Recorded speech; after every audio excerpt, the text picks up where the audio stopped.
এই যে একটা প্রক্রিয়া, সংবিধানকে ছুঁড়ে ফেলে দাও, সংবিধানকে ছুঁড়ে ফেলে দাও।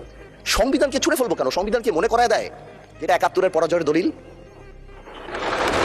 আমি সংবিধান কেন ছুঁড়ে ফেলে দেবো? এই সংবিধান দিলে গাত্রদাহ কেন হবে? এত গায়ে লাগবে কেন? If I don't like it, there are relevant provisions within the constitution যে আমি পরিবর্তন করতে পারি। আমার দরকার কি যে আমি এটাকে ছুঁড়ে ফেলে দেবো? সর্বশ্রদ্ধেয় মাননীয় সাংসদ আন্দালিব রহমান পার্থ যখন বক্তব্য দিচ্ছিলেন, উনি যখন বললেন যে সংবিধান যারা ছুঁড়ে ফেলতে চায় তাদেরকে স্বাধীনতা বিরোধীর সাথে উনি অ্যালাইন করলেন, ত্যাগ করলেন মাননীয় স্পিকার। এবং তখন ট্রেজারি বেঞ্চের সম্মানিত মাননীয় মন্ত্রী যারা ছিলেন তারা সেটাকে টেবিল চাপড়িয়ে সেটাকে সমর্থন দিলেন। মাননীয় স্পিকার, গণতন্ত্রের জন্য যিনি আপোষহীন লড়াই করে গিয়েছেন বেগম জিয়া, উনি বলেছিলেন যেদিন জনতার সরকার প্রতিষ্ঠিত হবে, যেদিন এই পার্লামেন্ট জনতার সরকারের কাছে যাবে, এদিন এই সংবিধানকে ছুঁড়ে ফেলা হবে। ট্রেজারি বেঞ্চের যে মন্ত্রীরা ছিলেন তারা দীর্ঘদিন তাদের সারা জীবন তারা বেগম জিয়ার সাথে রাজনীতি করেছেন।